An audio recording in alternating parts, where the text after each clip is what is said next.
Қош келдіңіздер, құрметті ханымдар.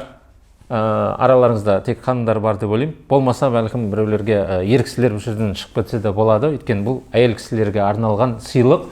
8 наурыз мерекелеріңіз құтты болсын. Сіздерге барлық бақытты, бүкіл әйелдер қауымына, осы біз қыз келіншектерге барлық бақытты тілеймін. Үлкен жетістіктерге, нәтижелерге қол жеткізе беріңіздер. Әрқашанда осылай көрікті мінезбен, осындай күлкі жүздеріңізден күлкі кетпей, әрқашанда осылай бақытты жүре беріңіздер. Енді біреулер айтулары мүмкін, енді мен жүзімде күлкі жоқ, қайдан білдің деп. Жүзіңізде күлкі болмаса, онда күлкі болсын, бақытты нәсіп етсін Алла Тағала. Егерде үйленбегендер, күйеуге тигмегендер, күйеуге тисін дегенде, кәсіп ашпағандар кәсіп ашын. Бірақ бүгінгі сабағымыз осы сіздерге арналады. Жақсы бір сабақ дайындадық, сұхбат форматында. Ақерке маған сұрақтар қойып отырады. Көптеген адамдардың инстаграмда қоятын сұрақтарының, қыз келіншектердің, бизнес бастаушы қыз келіншектердің, әйелдердің сұрақтарын жинақтап маған қояды. Сол сұрақтар бойынша жауап алатын боласыздар. Сіздерге осы сабақ тек сіздерге арналған. Құтты болсын наурыз мейрамдарыңыз. 8 осы халықаралық әйелдер күні құтты болсын сіздерге. Сәлеметсіз бе, Димаш мырза? Ассалаумалейкум. Сіздерге де қайырлы күн. Осы жерге сайтқа тапсырыс беріп, осы 8 наурызға арналған осы сыйлық сабағымызға қош келдіңіздер. Жалпы Димаш мырза, өздеріңіздің оқырмандарыңызға, тыңдармандарыңызға жалпы өзіңіз таныстыра өтсеңіз, сіз кімсіз және немен айналысасыз? Мен есім Дінмұхаммед Рахат Исабек. Толығырақ айтқанда, қазір кейбіреулер күлуі мүмкін. Дінмұхаммед Рахат Дәулет Қажыұлы Исабек. Жеке кәсіпкермін. 3 баламыз бар. Үйленгенбіз 10 жыл болды. Кәсіпте жүргеніме 6 жылдан асып жатыр. Осы жылы 7 жыл болады. Былайша айтқанда, Рафаэль кофе кофейня желісінің, франшиза желісінің, Проспектус бизнес-клубы академиясының негізін қалаушы және Global Visa туристік компаниясының иесі боламын. Керемет. Жалпы осы бизнеске қалай келдіңіз және қандай қиыншылықтарды басынан өткердіңіз, немесе жай-жайдан осылай белсенді, белгілі бір кәсіпкер атанып кеттіңіз ба? Қайсы бизнеске конкретно? Или жалпы бизнеске ме? Осы Проспектус клубын қалай аштыңыз жалпы? Жалпы өте маңызды сұрақ деп ойлаймын. Өйткені көп адамдарда, бәлкім сіздерде де қазір данный момент солай болып жатқан болуыңыз мүмкін. Бір жерде жұмыс жасап жатуыңыз мүмкін, немесе үйде отыруыңыз мүмкін, балаңызбен бірге, күйеуіңізге көмектесіп, немесе бір жерде оқып жатқан болуыңыз мүмкін. Ойыңызда бір кәсіп бастаймын деген ойда жүруіңіз мүмкін, бірақ бір түрлі бастай алмай жатқан болуыңыз мүмкін. Дәл солай менде де болды. Осы 2013 жылы мен сол мұнай саласынан бизнеске кеттім. Қалай кеттім? Оның алдында болашақпен негізі Америкада оқыдық. Мұнай саласын. Мұнай саласында бірнеше жыл жұмыс жасадым. Вахтада істедім, офиста істедім. Әртүрлі 3D модель жасап, әртүрлі месторожденияларды, проекттерді іске асырып, Канада, Америка, Ақтау, әртүрлі мемлекеттерде ондай жобалар жасадық. Ойлаңыз, бірден мұнай саласында карьера жасап, айлығым жақсы болып жүріп, бизнеске кету мен үшін оңай болған жоқ. Әрине ойластырып жүрдім бизнес ашу. Даже университетте оқып жүргенде бизнес ашу ойымда всегда жүретін, бірақ та бір ыңғайлы момент келмеді. Бір ыңғайлы момент күтіп жүреді. Жұмыс істеп жүре береміз ғой, кейде болады, бір ыңғайлы момент күтіп отырамыз. Біреуге есіктен тақылдатқан күтеміз ба, или Алла Тағаладан бір знак күтеміз, немесе бір басқа да бір нәрсе күтеміз да, сөйтіп жүріп қала береміз. Сол секілді маған бір күні мен не оқып отырдым, жұмыс істеп отырдым, постоянно қасында бір инженер қызға айтатын осындай бизнес жайлы талқылап отыратынбыз. Сол кезден басталған негізі бизнес жайлы талқылап, түсіндіріп осындай істеу керек деп. Ол айтады, енді ақыры сен бизнеске қызықсаң, неге богатый папа, бедный папаны оқымайсың деп сұрады да менен. Жақсы екен деп сол кітапты тауып оқып бастадым. Сол кітапты бітірем дегенше, бітіріп болғаннан кейін бірнеше күнде заявление жазып жұмысқа шығып кеттім. Қатты әсері қатты сонша болды да, что просто алдында жұмыстан шығып кеттім. Сөйтіп содан басталды. И сөйтіп жүрген кезде кәсіп бастаймын дегенде Майерс Ойл компаниясы шақырады да мені Ақтауда. Корейский компанияда істеп жүремін, ол жерде 170 мың теңге айлығым болады сол кезде. Ол кез үшін уже нормально, по идее, 2013-те мұнай саласы үшін, тем более Алматыда. И олар маған 350 мың ұсынады да. 350 мың теңгемен вахтаға келіңіз деп. Плюс еще квартираның ақшасын төлеуді ұсынады алғашқы 3 ай қызықтырып, в общем, квартираға отдельно 150 мың беретін болады. 2 апта еще қонақ үйінде жатады. В общем, анау полностью қызығып, соған кеттік. Неяқта білесіз ғой, как обычно кәсіпкерлер, басқа кәсіпкерлер секілді, неяқта тоғы ашып қойғасын, генеральный директорсын. Бірақ ән жердегі не ұсыныс не болды, өте мықты болды да, қызықтырды. Тем более енді кәсіп бастайсыз, шығып кеткенсіз, заявление жазып, бірақ несте конкретно бір план жоқ та, план. Сөйтіп жүрген кезде осы компания шақырып, сол жерге жұмысқа кіремін ғой. Сөйтіп 3 ай істеймін. 3 айдың ішінде маған вахтада жүріп, енді көрмеген қиыншылықты сол жерде көремін. Өйткені трубалардың үстінде месторождение, айдала, семья бір жақта, мына екінші баламыз туылып жатыр, олар не істеп жатыр. В общем, вахты өмірі маған ұнамады. Вахты өмірі маған ұнамады. 2 апта вахтада, 2 апта үйде. 2 апта жүргенде сіз бала шағаңызды көрмейсіз, трубалардың үстінде жүресіз, суық. Ойландым да, мен осы үшін сонша Америкада оқыдым ба? Осы үшін өмірге келдім ба? Деген ой пайда болды. Ұйқы жоқ, күні-түні жұмыс. Күндізгі инженер түнде де жұмыс жасай береді. Нақты официальный жұмыс ұйықтайтын уақыт жоқ та. Бір ыңғайы келсе ұйықтайсыз. Мен үшін номер один маңызды нәрсе бұл ұйықтау. То есть ұйқым қанбаса, қалған бәрі бір тиын. Маған ол соған қарсы шықты да, мен ұйқым қанбады. Кәдімгідей бір күні жылап деп айта аламын. Кәдімгі дұға еттім Алла тағаладан. Осы жерден құтқара көр деп. Сөйтіп, сол дұғаным резко қабыл болды ау деймін. Сол на месте қабыл болды да. 3 айға жақындағанда офиске шақырды мен. Енді сіз испытательный сроктан өткен жоқсыз деді. Енді, конечно, өтпейсің ана жерде, өзің ұната алмағаннан кейін ана жерде өзің қаламай тұрсаң, өзі көрінеді ғой жұмыс барысы. Кәдімде қуана шықтым сол жерден. Сол шыққан кезде сол керемет бір бақыт сезімі болды менде. Менде Ақтауда машина бар еді. Сол кездегі мен сол ситуацияда даже керек болса таксовать етуге дайын тұрдым.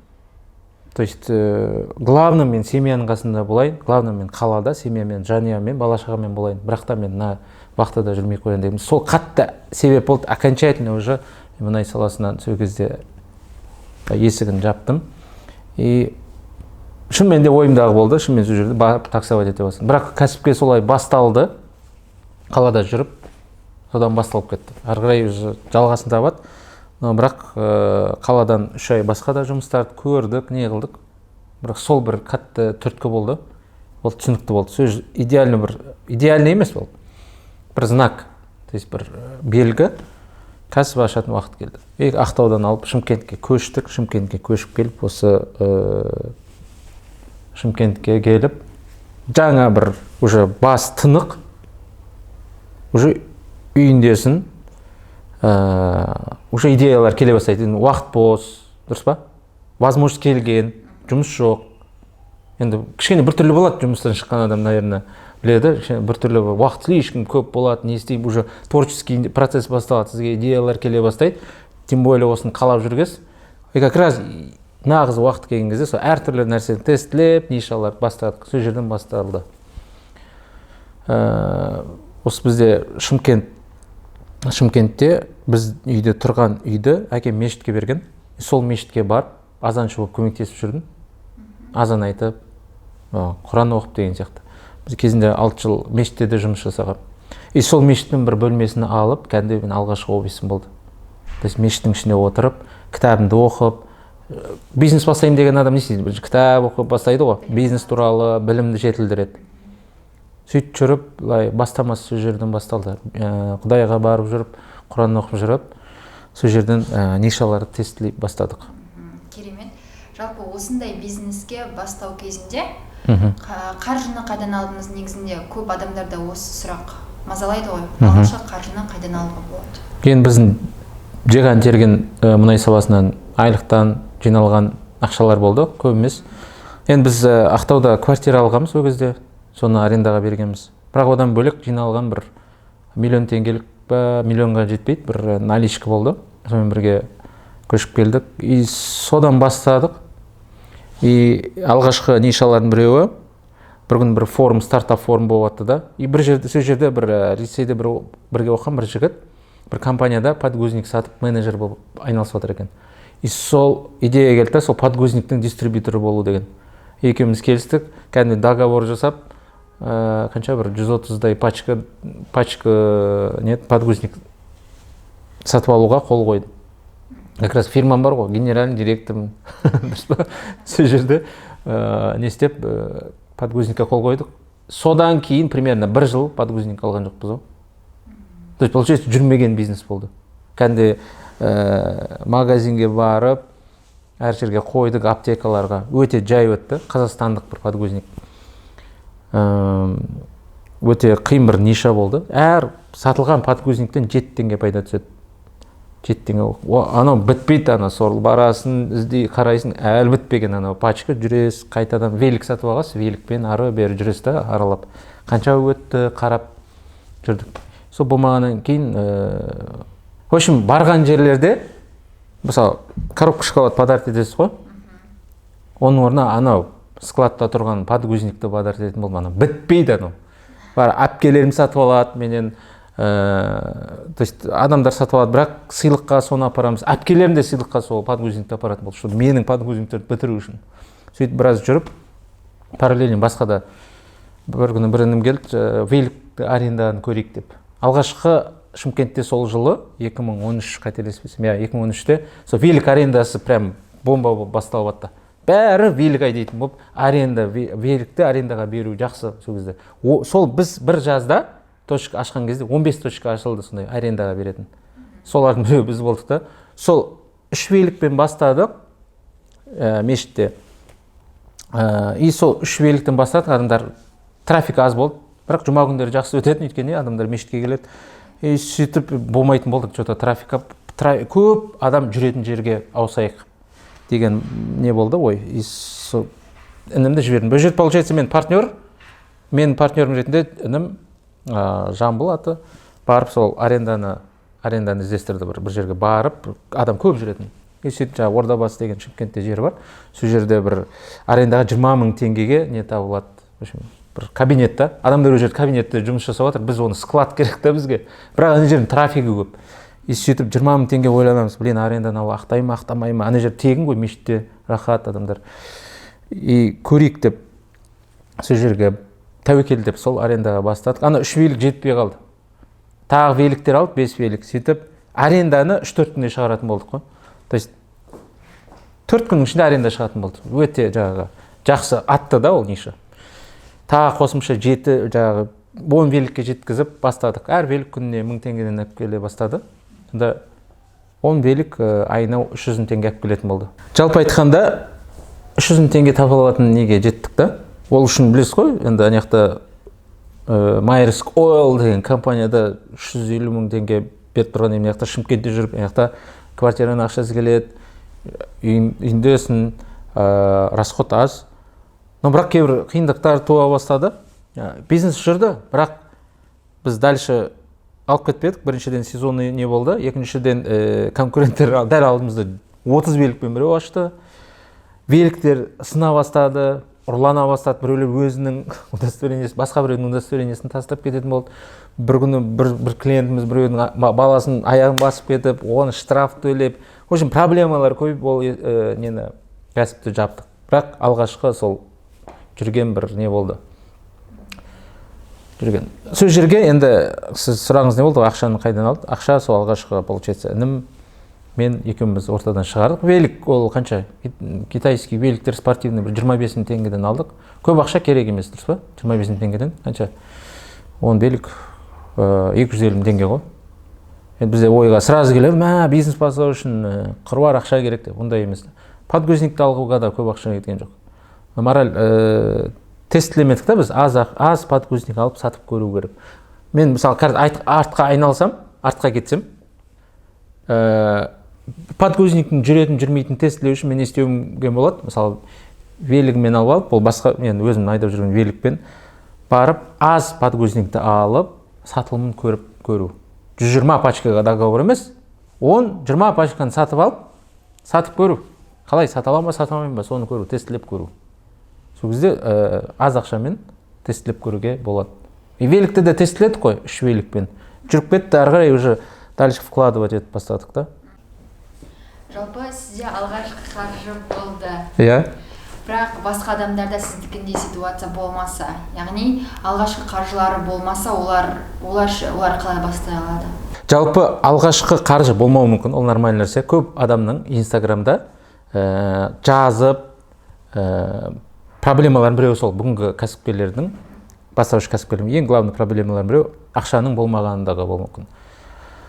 Енді ол бөгет болмау керек, біріншіден ақшасыз да бастауға болады, услуга, басқа да ақша жаратпайтын нәрсе. Дегенмен, біз мысалға сіз бастайтын кәсіп, бұл ақша, яғни кәсіпкер бастайтын кәсіп ақша керек кәсіп болуы мүмкін. Мысалға біз алғашқы осы инвестиция тарттық. Біз алғашқы рет 2018-де кофейня аштық, 2018 жылы. Сол кезде 17 февральда аштық. Сол кезде біз инвестиция тарттық. 6 миллион теңге жобасына инвестиция тартып бастадық. Яғни, егерде кәсіпке ақша жетпей жатса, беймарал инвестиция тартуға болады. Конечно, тестілеп, ол бизнестің жүретін жүрмейтін тестілеп, көріп, басқа кофейнялар мысалы аралап деген сияқты, сол саланың бастайын деп жатқан салаңызды көріңіз, мысалы аралап. Соны бастаған адамдардан, конкуренттерден қараңыз. Қалай жүріп жатыр, қанша адам сатып жатыр кофені, немесе күніне қанша сатылым болып жатыр, қанша адам өтіп жатыр деген секілді. Солай анализ жасау керек, тестілеп, даже реклама жіберіп көрсе де болады, кейбіреулерге даже таргет жіберіп көрсе де болады, объявление беріп, қолыңызда зат болмаса да объявление беріп көрсеңіз, тестілесеңіз болады. Сол арқылы негіз конкуренттер өте жақсы бір инструмент. Сіздің алдыңызда уже 5-10 жыл бұрын или бірнеше жыл бұрын бастап қойған конкуренттер өте жақсы инструмент. Барас, анализ жасайсыз, оның олдағы информацияны сіз ала аласыз. Ол бастап сонша терлеп тапқан информацияны сіз оңай жолмен барасыз, сұрап көруіңіз мүмкін, либо қарап көруіңіз мүмкін. Сондықтан бұл бір анализ жасау. Екіншіден, егер жүретін тестілеп көзіңіз жетсе, ақша жетпей жатса, онда инвестиция тартпасаңыз болады. Біз енді кофейняда сол кезде опять же сол жерде не болды, определенный ақша болды, бірақ қаржы толықтай жеткен жоқ. Біз 3 миллион теңге қарадық та, Атамекен бизнес планда 100 готовый идеяның арасында осындай кофейня деген бір не болды да. Сол жерде қарасақ 3 миллион теңгеге кофейня бастауға болады екен. И мен қолымда как раз сол жерде 1 миллион 200 не болды, ақша болды да. Ойлап жатқанмын, продалайын ба, рассрочкаға жетпеген жерін. Сондай не болды, немесе кофейня ашайын ба деген екі вариант болып тұрды. Сөйтіп ойлап Прадоға алғашқыда одобрение шыққанмын, кейін отказ шықты. 5 миллионға құдай сақтап, өмірімде кредит алмағам, сол кезде Алла Тағала сақтап, 4%, 5% болса да кредиттен сақтады. И кейін отказ шықты, зато бары қарай мен кофейня ашатын болып шешім қабылдадым. Кофейня ашқан кезде, бірақ енді ар жағында 1 800 000 керек қой. И бізде сол кезде уже проспект бизнес клубы бар еді, 2016-та ашқам. Келгенде Шымкентте осы жүрген кезде ашылған бизнес клуб, сол жердегі мүшелерге айттым, осындай кофейня ашқалы жатырмын дегенде 5 инвестор шықты. И соның ішінен құндылық жағынан, көзқарас жағынан, мінез жағынан, стратегия жағынан сәйкес келген бір инвестормен жұмыс жасап, сол кофейня ашатын болдық. То есть получается, ол кісі құйды 2 миллион. Бірақ дальше біз ойлағандай 3 миллион болмай шықты кофейня. 8 миллионға жуық ақша кетті. 8 миллионға жуық. Дальше мен шығардым, қарызға алып, жетпеген жерде инвестордан алдық, қосымша ақшалар алдық. Инвестордан сонда басында 2 миллион, 6 миллионға дейін шықты, в общем. Бізден, в общем, жалпы есеппен оның минусқа кіргендігі бар, не бар, 9 миллион теңге ақша кетті. Получается, біз сол кәсіпті, егер инвестор болмаса, бәлкім аша алмас едік. Демек осы, получается, егер қаржы жетпей жатса, инвестиция тартуға болады. Андай қаржым жоқ деп отыра бермеу керек. Инвестормен бірге жасауға болады. Яғни, инвестор деген кім? Инвестор деген қаржысы бар кісі и бір жерлерге, жобаларға ақша құйғысы кеп, ақша тапқысы келген кісі. Ондай адамдар өте көп. Тек ол менде емес. Оны біз курстарымызда да үйретіп жатырмыз. Енді біз бүгін таңда Проспектус бизнес клубы көптеген адамдарға инвестиция тартуға атсалысқан. Сол секілді бұл осы кофейня ашқаннан кейін болды осының бәрі. Инвестиция тартып бастау, бизнес бастау. Осындай курстарымызда бар да. Сондықтан да қаржының жоқтығы сіздерге, қаржының жоқтығы бөгет болмау керек. Инвестиция тартсаңыз болады біз секілді. То есть идеяңыз бар болса, инвестиция тартса болады. Ол бөгет болмау керек. Сол мәселе. Бір айда алғаш тапқан табысыңыз ең көп дегенде? Енді бізде табыстар білесіз ғой, кәсіпкер болғаннан кейін әртүрлі не болады, жаңағы бір айда былай, бір айда былай болады. Бірақ та енді ең көп тапқан қарап көрсем, бір 10 миллионнан астам. То есть нақты қазір есебін айта алмаймын, бірақ 10 миллионнан астам.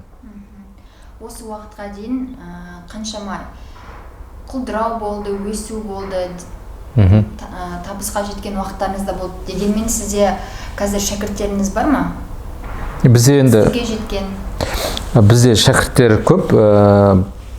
Жаңа айтқандай Проспектус кофейняны алғашқы рет инвестиция тартып бастағаннан кейін мынандай бір ой пайда болды. Осы кофейняны білесіз, 1,5 айда аштық біз. 1,5 ай. Енді грубо несі бар, прям ашылу салтанатын күткеніміз бар. 2 айда біз плотно уже ашылдық. С нуля жер табу, инвестиция тарту, атын қою, логотип істеу, оборудование алу, команда жинау, кофейня баристалар керек. Еще ремонт бар, дұрыс па? Осының бәрі 2 айда үлгердік та. И біз 2 айда былайша айтқанда бір айырмашылық жасадық. Өзім үшін бір үлкен бір не болды, дельта болды. То есть айырмашылық, греческий айырмашылық деп аталады. И ойыма мынандай бір не келді, сондай дельта деген курс аштық. Содан кейін бізде дельта курсында көп адам сол курстан өтіп, қазір бүгін таңда 140 миллионнан астам инвестиция тартқан біздің шәкірттер. Да что андай тек инвестиция тартатын жоқ, рахат, ол сен тартқасың ғой, сенде значит бизнес-клубта таныстарың болды. Бірақ ондай бізде таныс болмауы мүмкін ғой, менің ондай таныстарым жоқ деген сияқты әңгіме айтылуы мүмкін. Бірақ ондай емес, инвестиция тарта білу бұл қабілет, үйренуге болады да. То есть үйренсе тартуға болады. Кез келген адамға, кез келген проектке тартса болады. Бастысы содан ақша таба алатыныңызды көзіңіз жетсе, инвесторға көзіңіз жеткізе алсаңыз, онда көзін жеткізе алсаңыз, онда инвестиция тартып, любой сумма тартуға болады. Среднем бізде енді малый бизнесте 5-10 миллион теңге былай жетеді инвестиция кәсіп бастауға. Келісесіздер ғой, среднем бір миллион теңгеден астам, среднем 5 миллион, 10 миллионға да жетпейді. Көп кәсіпкер осы суммамен бастап кетуге болады. Бірақ оны неміздерден сразу бірден тартып, аз мөлшермен тартып, тестілеп көрсе болады. Жүріп жатса тағы екінші инвестиция тартса да болады да. Мораль солай, бізде көптеген қазір түлектер, табыстары миллионнан жоғары көптеген түлектеріміз бар, миллионер түлектеріміз бар, Құдайға шүкір. Кейін осы неде, осы экранда, кстати, көрсетсек болады, осы жерде инвестиция тартқан нелерді осы сабақта қарсаңыздар болады. Жалпы сол шәкірттеріңіздің табысы қандай? Жағы миллионнан жоғары. Біреулер енді 500 теңге табатындар бар. Әлі енді инвестицияларды, енді кәсіп бастағандар бар. Біреу әлі бір 300 теңге, 100 теңге енді шыққандар бар. Но в целом бұл енді бастаушы кәсіпкерлер. Ал уже аяққа тұрып жүріп атқандар енді как минимум миллионнан жоғары. Жалпы жаңа идеяларды қайдан аласыз, Димаш мырза? Жаңа идеяларды мен ба? Жаңа идеяларды мен өте негізі көбінесе действительно көп адамдардың сұрайтын нәрселерін біреу ғой енді. Идеяны, нишаны қалай тапсақ болады, маған идея жетіспейді, қайда не алсақ болады деген сияқты алсақ болады. Енді мен өзім біреуге айтпай тұрып сіздерге, яғни мен өзім қаяқтан алам деген сұраққа жауап берейін. Сұрағыңыз өте дұрыс. Біріншіден мен бір Алматыға или басқа бір елге шыққан кезде міндетті түрде бір жаңа идеялармен қайтамын. То есть бір ел аралағанда, бір жаңа бір өзгеше жерге барғанда мен жақсы идеялар келеді. Екі, спортқа барған кезде, фитнеспен айналысқан кезде, жүгірген кезде, бассейнге шомылған кезде жақсы идеялар келеді. Димаш мырза, негізінде көп қыз-келіншектердің басты проблемасы бизнес бастар кезде идеяны қайдан аларын білмейді, не бастарын білмейді. Ал сіз жалпы идеяны қайдан аласыз? Мен жалпы біріншіден бағанағы алғашқы идеялар қалай басталған айтып бердім ғой, жаңағы күтпеген жерден кейде жаңағы бір форумда кездесіп қалдым деген секілді.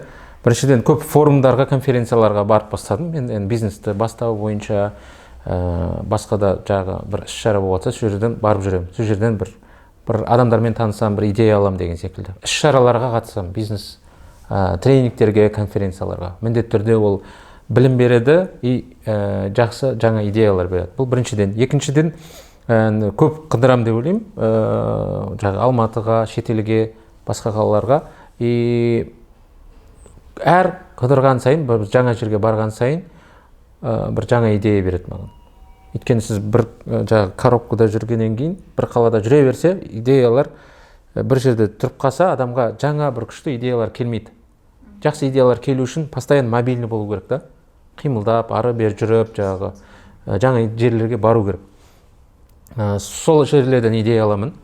Одан бөлек, мысалы спортпен айналысқан кезде міндетті түрде шабыт аласыз. Мысалға серотонин секілді нелер береді, витаминдер бөлінеді адам бойында.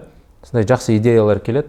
Адам өзін бақытты сезінеді, сондықтан жаңа идеялар келе бастайды. И фитнестен бөлек, мысалға ең көп идея беретін ол расслабленный состояние менде. То есть бассейнде шомылғанда немесе бассейннен шығып парилка кірген кезде кәдімгідей спокойно бірнеше рет уже заходтан кейін нереально күшті идеялар келеді. То есть получается, ой жаман күніне бір 100 000 ой келсе, расслабленный состояниеда ой жай скорость азаяды келудің менің ойымша. Сондай бір тұжырымдама жасадым да. Ой жай келгендіктен жаңа идеялардың, өтіп бара жатқан идеяларды ұстап алуға мүмкіншілік болады. Идеялар адамға келеді, просто өзі байқамайды, ми ашып жүреді. Күнделікті үйдің тіршілігі болуы мүмкін, оқудың тіршілігі, немесе жұмыстың тіршілігі. Күнде жұмыс істейді, не қылады, идея келуіне уақыт болмауы мүмкін. Сондықтан сіз өзіңізге көңіл бөліп, расслабленный состояниеде болу керек, альфа состояние дейді. Сондай состояние болса, адамға жақсы идеялар келеді. Одан бөлек кітап оқудан келеді. Тағы қандай? Бір курсқа қатысқанда оны айттым, мысалы курс, тренинг, кітап. Сондай форматтарда идеялар келеді. И музыка, күшті музыка тыңдағанда, мысалы классика тыңдаймын, нереально вдохновение береді, шабыт береді. И жақсы киноларды, мысалы мықты бір тарихта болған, жетістікке жеткен адамдардың қалай мысалы Авиатор киносы или там басқа да мықты жетістікке жеткен Apple компаниясын құрған Стив Джобстың кинолары, олар қалай бастаған, қалай инвестиция тартқан, сондай бір керемет шабыт беруші кинолар өте керемет шабыт береді, идеялар береді адамға. Қырып жойып жүре жаздайды. Сол кезде әр келгенше түртіп отырамын, и сол идеяларын жүреді, жүрмейді деп былай тестілеп, соларды іске асырып отырамын. Керемет. Димаш мырза, жалпы сіз сияқты табысқа жеткісі келетін қыз-келіншектерге қандай ұсынысыңыз бар? Ұсынысым дегенде біріншіден қорықпау керек. То есть көп әйелдерде, әсіресе енді көп осы жерде тыңдармандар бәлкім как ащы шындық па или қалай айтсам болады.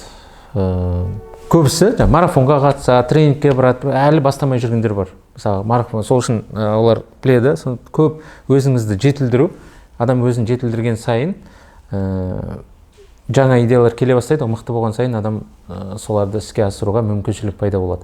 То есть адам мүмкіншілік всегда болады, просто адам оған дайын болмауы мүмкін.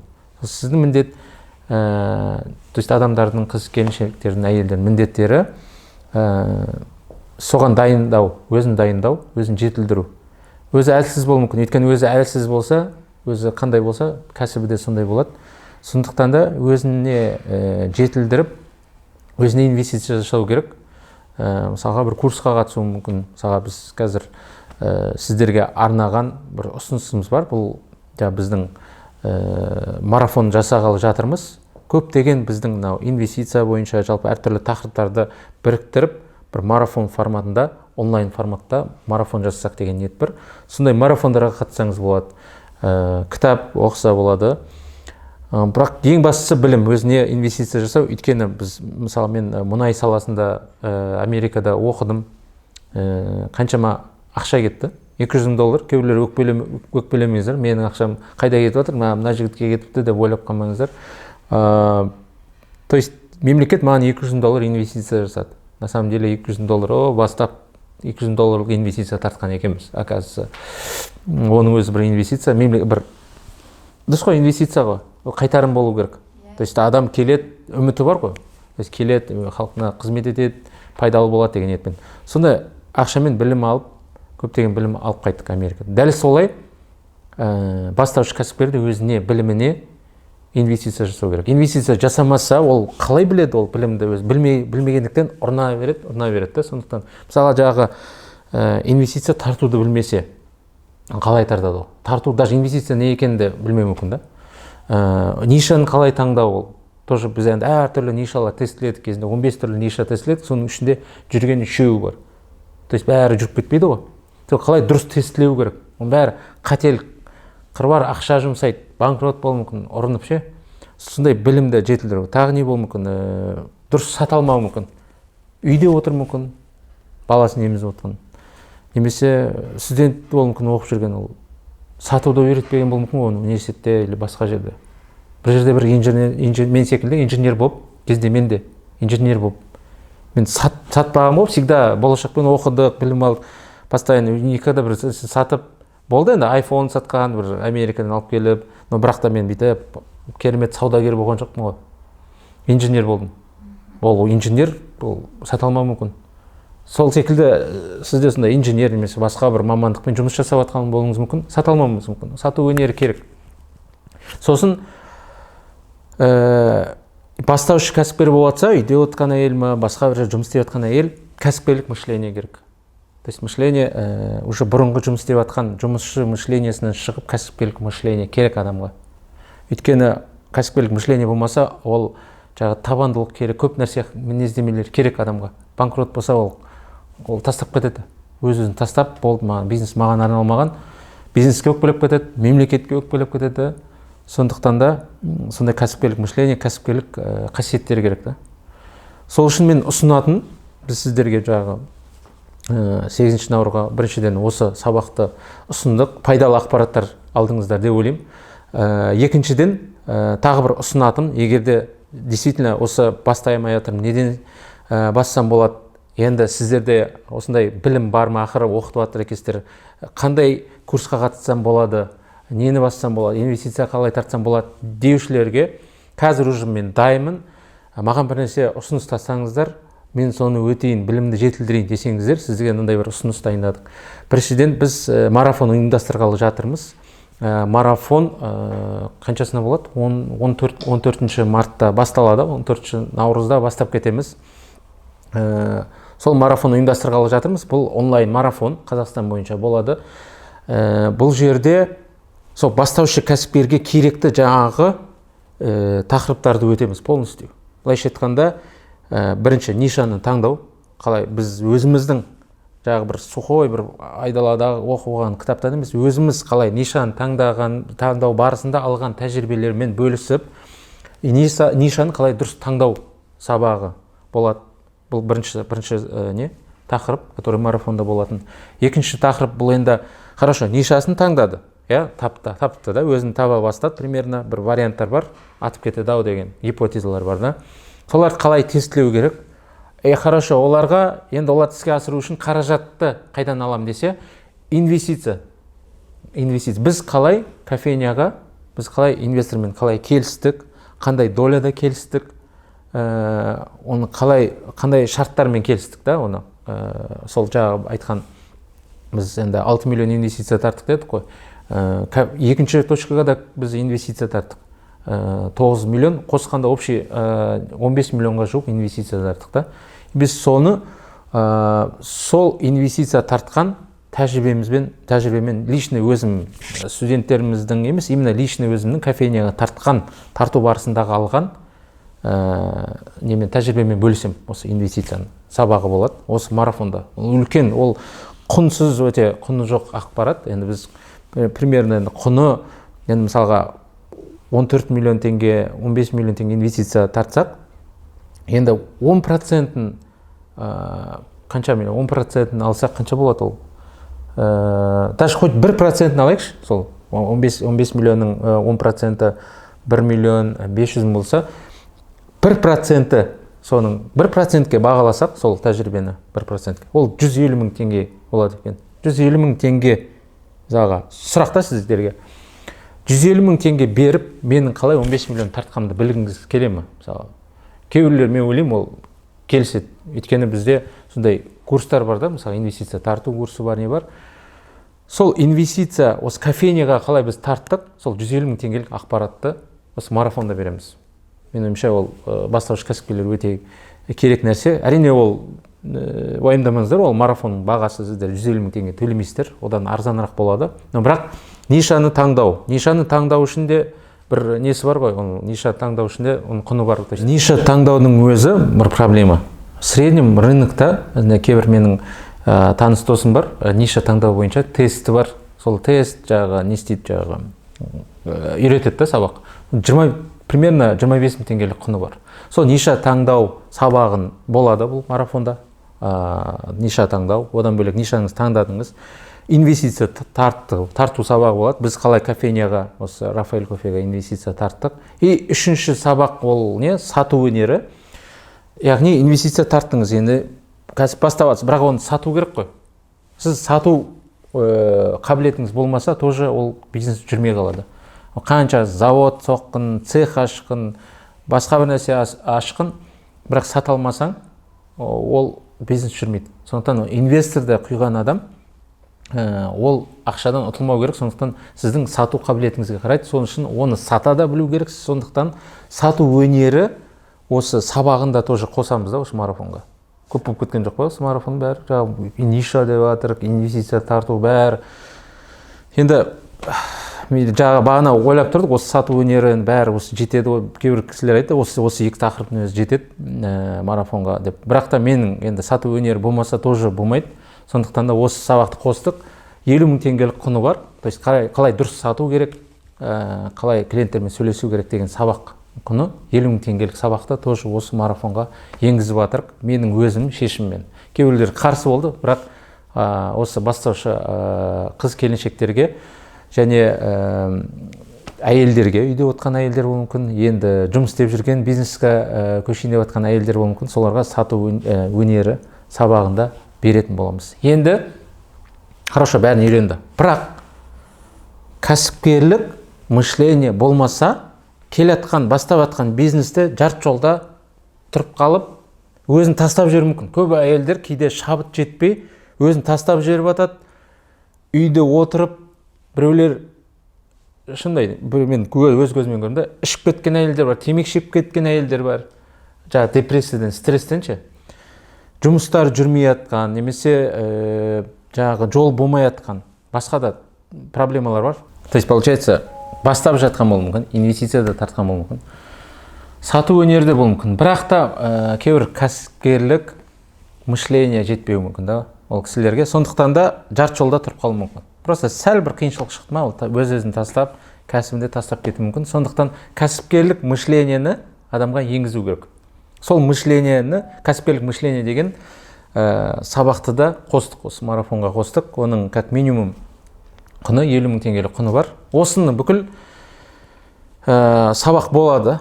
Таңғалмаңыз, примерно құндылығын бағана есептеп қарадық. Мына жерге даже жаздық. Мысалы, ниша таңдау 25 мың теңгелік құны бар. Инвестиция тарту 150 мың теңгелік құны бар. Сату өнері 50 мың теңгелік құны бар. Миллионерлік кәсіпкерлік мышление 50 мың теңгелік құны бар. Жалпы есеппен 275 мың теңгелінің құны бар бір марафон. Енді бағасына келетін болсақ, как есть айтайын, бұл марафонда 5 мың теңгеге ұйымдастырғалы жатырмыз. Осының бәрін сіз не бар 5000 теңгеге алатын боласыз. То есть қазір мына жерде қазір емес, бұл марафонда әлі біз тіркеуді әлі бастаған жоқпыз. Тіркеуді қашан ашамыз? 10 март сағат түнгі 12-ден, жоқ түнгі емес, 10 март сағат түскі 12-ден 11 март түнгі 12-ге дейін 36 сағатқа ашатын боламыз осы марафонға. Енді мынандай бір жеңілдік. Алғашқы осы 10 март ашамыз, 11 март түнгі 12-де жабамыз. Осы жерде барлық осы мастер-класты, осы онлайн сабақты, 8 наурызға арналған осы сыйлық сабақты бәріне тыңдаған әйелдер қауымына, қыз келіншектерге. Бұл бірақ ер кісі болмау керек, әйел кісі болу керек, және немесе қыз келіншек, бастаушы қыз келіншек болу керек. И алғашқы осы 200 адамның ішіне кіру керек. Алғашқы 200 адамға қалай үшін қаншадан берсек болады? Әреке. 5000 теңге тағы қосымша бір жеңілдік берсек, егерде біреулер қазір мені сәл неу мүмкін, балағаттау мүмкін, кейбіреулер жындысың ба деу мүмкін, бірақ осы 275 мың теңгелік бүкіл осы 4 сабақты сіздерге не бар 990 теңгеге қуана беріңіздер. 990 теңгеге Құдай қаласа қатыса аласыздар. Бірақ бұған әлі біз достып ашқан жоқпыз. 10 март сағат 12-де ашылады, 11 март түнгі 12-де жабылады. Енді әрине ол кезде сіз оған дейін күтіп отырам ба, осы ертерек жазылсам бола ма деушілер болуыңыз мүмкін араларыңызда. Дағы қалып кетпейін, 200 адамның ішіне кірейін, үлгерейін деушілерге арналған осы сабаққа қатысып, дайымын мен қатысайын, мен сол адамның ішіне кірейін, сол жеңілдікпен алайын. Өйткені жаңағы енді бастауыш кәсіпкермін, көп ақша жарата алмаймын. 990 теңге ойға құлаққа кіреді. Егерде действительно 275 мың теңгелік құндылығы бар сабақты ала алсам, мен дайымын деушілерге астыдағы сілтемеге өтіп тапсырыс бере аласыздар. Сөз жерге реквизитке сіз төлем жасап алғашқы үлгеріңіздер, қазір жасап үлгерсеңіздер болады. И орныңызды шегелеп брондап қойсаңыздар болады, чтобы 11 март басқалар күтіп отқанда сіз уже орныңызды спокойно алып отыратын боласыз. Уайымдамай 200 адамның ішіне кіретін боласыз. Не бар 990 теңге. Қазір өтіп соны орныңызды алып қойыңыз. 990 теңгеге қайталабай не кіреді? Инвестиция. Біз кофейняға қалай инвестиция тарттық? Сол білім сабақ кіреді. Оның 150 мың теңгелік құны бар. Ниша таңдау. Қазір нишаны таңдай алмай жүруіңіз мүмкін, немесе тестілей алмай жүруіңіз мүмкін. 25 мың теңгелік құны бар сабақ, оны аласыз. И үшінші сабақ бұл сату өнері сабағы, 50 мың теңгелік құны бар сабақ. Бұл сабақты осы сабақ кіреді марафонға. То есть жеке бұның бәрін сатып алмайсыз, бәрі 990 теңгеге кіреді сіз үшін. Және де төртінші сабақ бұл кәсіпкерлік миллионердің мышлениясы, 50 мың теңгелік құны бар сабақ. Осындай бір сабақ дайындап жатыр. Біз рынокқа әлі шығарған жоқпыз. Дальнейшем осындай курсым болады менің кәсіпкерге арналған миллионердің мышлениясы деген. Сол сабақты сізге бонус ретінде ішіне кіретін болады. Енді алғашқы 200 адамға не бар 990 теңге. Ақерке, сен өз басың бастаушы кәсіпкерсің, 990 теңге қатысар мен осындай сабаққа? Әрине, міндетті түрде. Енді шыны керек айтайын, Ақерке біздің командада, проспектісте, сондықтан Ақерке сіздермен бірге қатысады, тегін қатысады. Өйткені командада сіздермен жаңағы байланыста болады. Ақерке де бастаушы кәсіпкер, сіздермен бірге қатысатын болады. Ақерке, конечно, тегін қатысады, дұрыс па? Енді Ақерке бірақ 990 теңгеге Ақеркенің өзі бере алатын бір марафон. То есть кез келген адам бере алады. Кез келген студент, кез келген мектеп оқушысы бір барып, мынандай бір стакан кофені, бір сэндвич алмаса, осы марафонға қатыса алады, дұрыс па? Егерде барып Starbucks'тан кофе ішсеңіз, даже 1200 теңгеге шығып кетеді. Жетпей қалады ол. Үстінен тағы 210 теңге қосу керек болады сол кофе ішу үшін. Бірақ соның орнына бір күн кофе немесе тамақ лаваш жемей тұрып, дұрыс па? Одан да осы марафонға қатысып кәсібіңізді басаңыз, кейінге қалдырмаңыз. Өтініш сіздерге осы сыйлығымыз осы. Ешқашан осы күнге дейін проспектісі ашылғалы 3 жыл болды. Осы мен кәсіпкерлік өмірімде 990 теңгелік осындай курсты мен бермегем. Сондықтан осы мүмкіншілікті қолданып қалыңыздар. Тағы бір нені айта кетейін. Алғашқы мынандай бір алдында идея келді, соны айтсам, алғашқы 100 адам арасында 3 андай AirPods ойнатсақ деген Ақерке ұсынды, сол идеяны құптадым. То есть алғашқы 100 адамның ішінде случайным образом біз кәдімгідей рандоммен таңдап 3 қыз келіншектерге AirPods сыйлаймыз. Сол случайным образом таңдап алғашқы 100 адам болады. Бірақ ол үшін жаңағы сол 100 адам ішіне кірген болу керексіздер.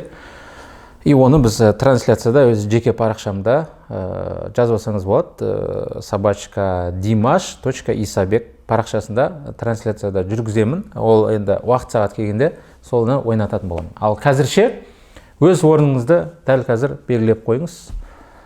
Чекті жіберіп, бұрындап қойыңыз, чтобы басқалардан қалып кетпеу үшін. И күнде жүріп, осы постоянно жүріп қалмау үшін. Давайте, құрметті әйел қауымы, құрметті менің қарындастарым, осы мүмкіншіліктерді қолданып қалыңыз. Сіздерге деген сыйлығым болады. Егерде жаңағы бәлкім 990 теңге осындай мүмкіншілікке таба аласыз деп ойлаймын. Егер вдруг енді бәркім кез келген адам болуы мүмкін. Кейде енді жастардың арасында кейбіреулер шынымен кәсіби ретпен тамақ ішетіндер де болып жатады кейде. Студенттердің арасында шыны керек ол 990 теңге болмаған жағдайда бәлкім жігітіңізге айтасыз ба, күйеуіңізге айтасыз ба, ағаңызға айтыңыз, бірақ 990 теңге табылады деп ойлаймын.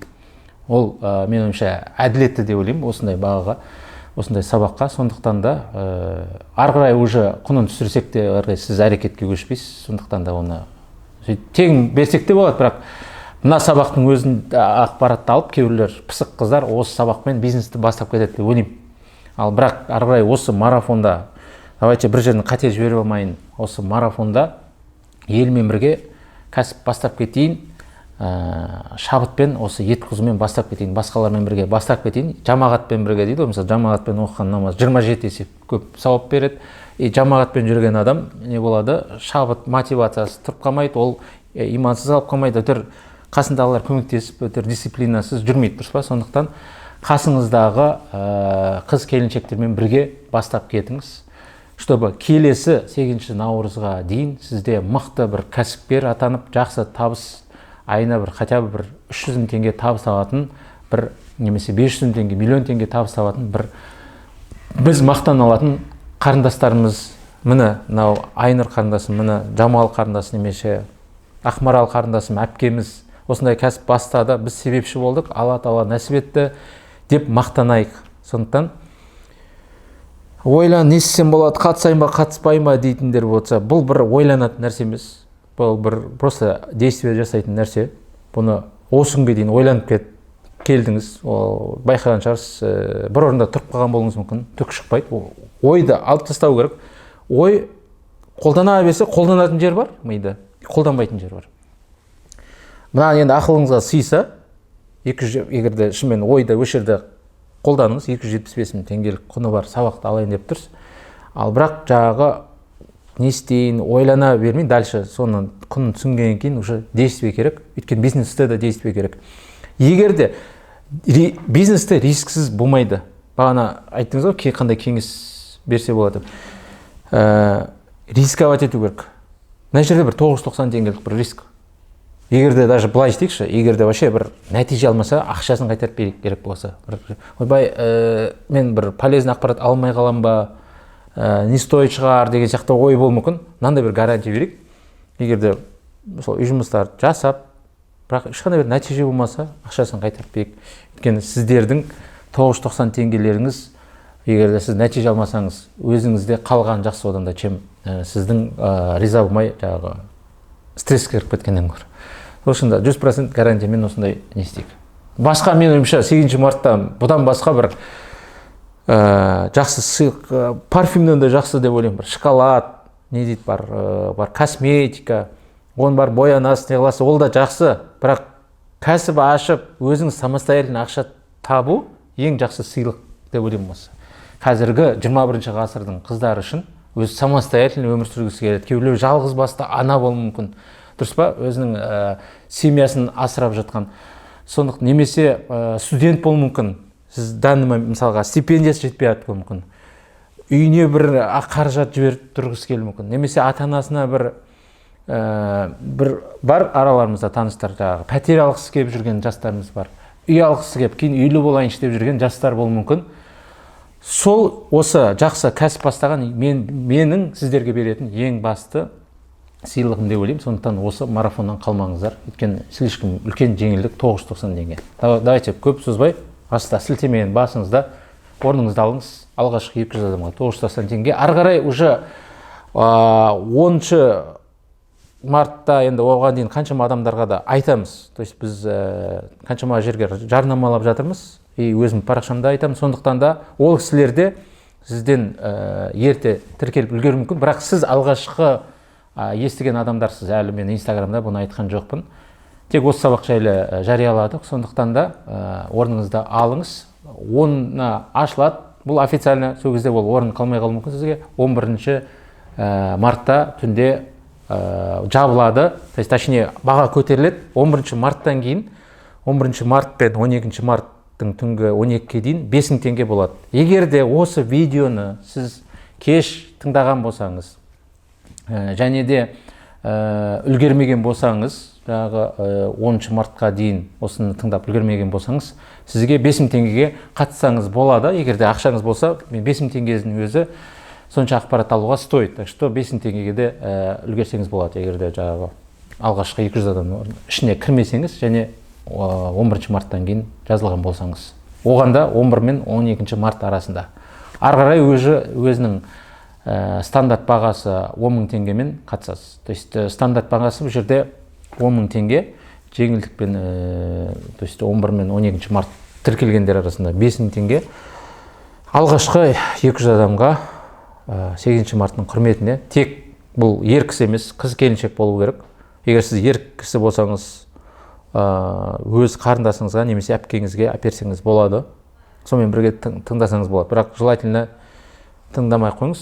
Бұл тек қыз келіншектерге арналған. Специально тек қыз келіншектерге арналған. Так что ер кісі болсаңыз, ерлік жасап 5000 теңгеге жаздыңыз деп па. Так что давайте. Қазір астына сілтемен басыңызда көп ойланған қойыңыз. Көп ойланған сізге осынға дейін нәтиже берген жоқ. Нәтиже беретін нәрсені іс-әрекетке көшірдіңіз. Давайте. Рахмет. Наурыздарыңыз құтты болсын. Сіздерге сәттілік тілеймін. Осы алдағы марафонда жүздескенше мен сізді күтемін. Кәсіп бастағанның қатарында болыңыз, Құдай қаласа. Құдай қаласа сіздерге Алла Тағала нұры жаусын, үлкен жетістіктер нәсіп етсін. Және Ақерке қарындасымызға рахмет. Ақерке де сіздермен бірге марафонда қатысатын болады. Сау саламат болыңыздар.